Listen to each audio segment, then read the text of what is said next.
ఇక్కడ ఏమైందంటే ఇప్పుడు మీరు అన్న దానిలోనే నాదో క్వశ్చన్.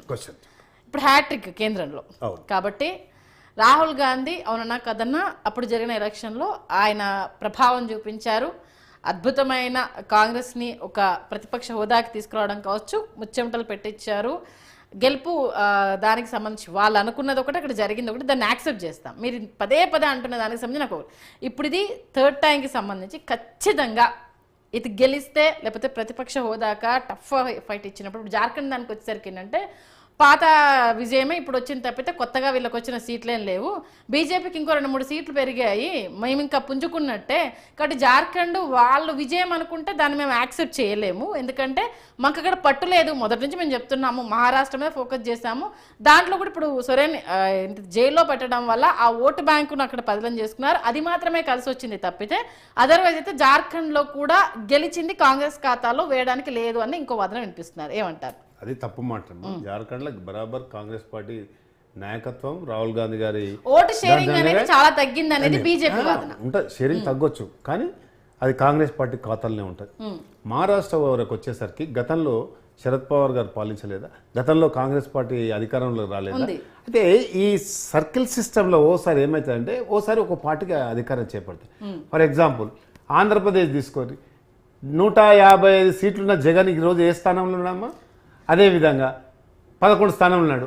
మరి తెలంగాణ రాష్ట్రాన్ని 10 సంవత్సరాలు వెళ్ళిన కేసీఆర్ గారు ఏమన్నారమ్మా? ప్రజలు తిప్పి కొడితే ఇక్కడ పెట్టిర్రు. కనుక మహారాష్ట్రలో కూడా ఒకసారి మార్పు కోరుకున్నారు. ఆ మార్పు కోరుకున్నారు కాబట్టి దాంట్లోని పాఠాలు నేర్చుకొని, ఆ ఓటమిలో నుంచి పాఠాలు నేర్చుకొని మార్పు కోరుకోవడం అని అంటే మహారాష్ట్రలో బీజేపీ గవర్నమెంట్ ఉన్నప్పుడు మార్పు కోరుకుంటే కాంగ్రెస్ గవర్నమెంట్ రావాలి. ఎందుకంటే ఏక్నాథ్ షిండేని లాగేసుకున్నారు, శివసేనను లేకుండా చేశారు, అసలు అక్రమంగా బీజేపీ పాగా వేసింది. అది అసలు బీజేపీకి మహారాష్ట్ర ఆ గెలుపు ఖాతాలో వేసుకోవడానికి లేదు. ఏక్నాథ్ షిండేని తయారు చేసి శివసేన పార్టీ అసలు వారసుల్ని పక్కన పెట్టించేసి అసలు శివసేన కొసరు శివసేన అనుకుంటూ రకరకాల ఇచ్చేసినా కూడా నమ్మలేదు. ఇది ఒకటి. మీరేమన్నారు?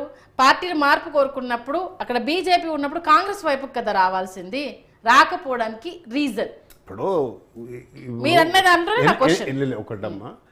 ఎలక్షన్ అనేసరికి ఒక 100 అంశాలు పరిగణలోకి వస్తాయి.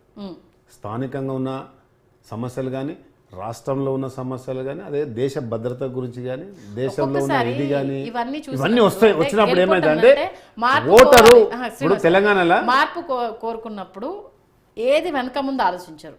వాళ్ళకు పోయొద్దు అనుకున్నప్పుడు అవతలోడు తెలియని పర్సన్ అయినా సరే గుద్ది పడేస్తారు జనాలు. ఎందుకు అని అంటే మాకు మార్పు కావాలి, మేము విసిగిపోయాము, కేంద్రంలో అక్కడ 3 పర్యాయాలు వాళ్ళే ఉన్నారు, మాకేం జరగలేదు, అసలు మమ్మల్ని పట్టించుకోవట్లేదు అనుకున్నప్పుడు యునానిమస్గా కాంగ్రెస్ వైపు రావాలి కదా.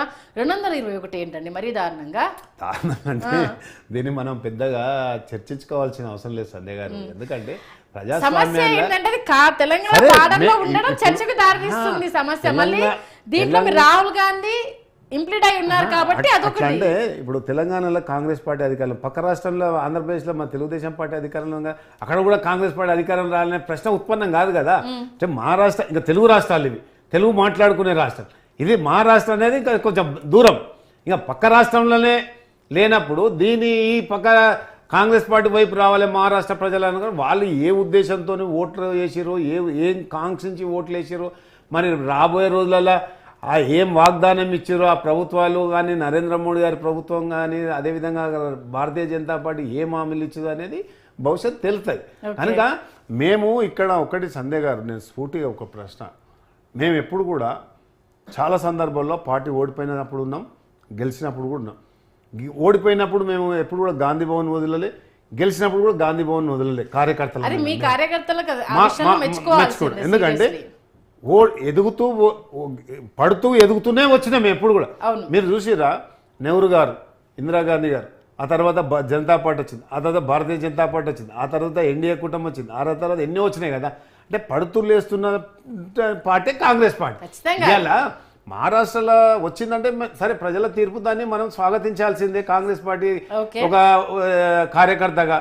కానీ దీని కారణాలను వెతుక్కుంటూ రాబోయే రోజులలో భవిష్యత్ ప్రణాళికను రచించుకుంటూ అక్కడ మా నాయకత్వం కానీ, అదేవిధంగా ఇలా మాకు ముఖ్యంగా మహారాష్ట్ర గురించి మేము పెద్ద ఆలోచన, మా నాయకురాలు ఇలా రికార్డును బద్దలు చేసింది, ఇలా అన్న రికార్డును బద్దలు చేసింది, జార్ఖండ్ చేసింది. కనుక ఈ మహారాష్ట్ర ఎన్నికల ఫలితాల మీద పెద్ద మేము విశ్లేషణ కూడా చేస్తలేము.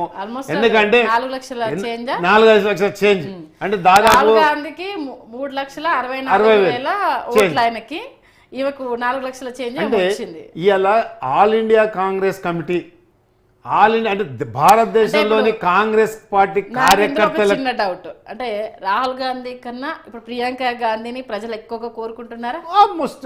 ఎందుకంటే ప్రియాంక గాంధీలా ఇందిరాగాంధీని చూస్తుంది దేశం. ఓకే, ప్రియాంక గాంధీ ముఖంలో ఇందిరాగాంధీని చూస్తుంది.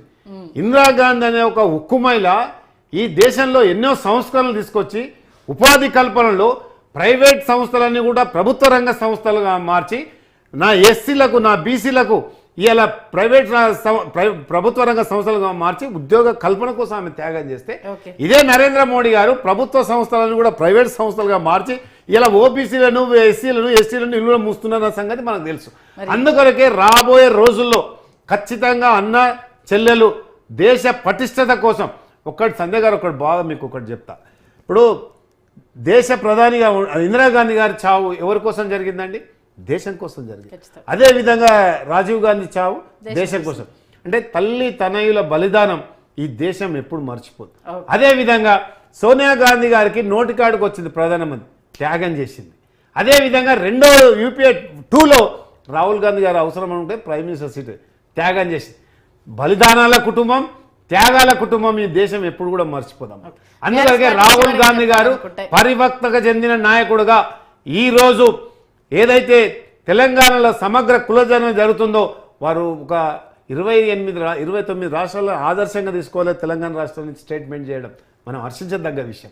కానీ కేవలము మహారాష్ట్ర ఎన్నికల గురించి కాదు, ఇవాళ మా ప్రియాంక గాంధీ గారు మరొక ఉక్కుమహిళగా మారుతారు. కాంగ్రెస్ పార్టీకి ఒక దిక్చూసిగా మాట్లాడుతారు. కాంగ్రెస్ పార్టీ నడిపించే ఒక నావగా మారుతారు. ఎలాంటి అత్యవసరం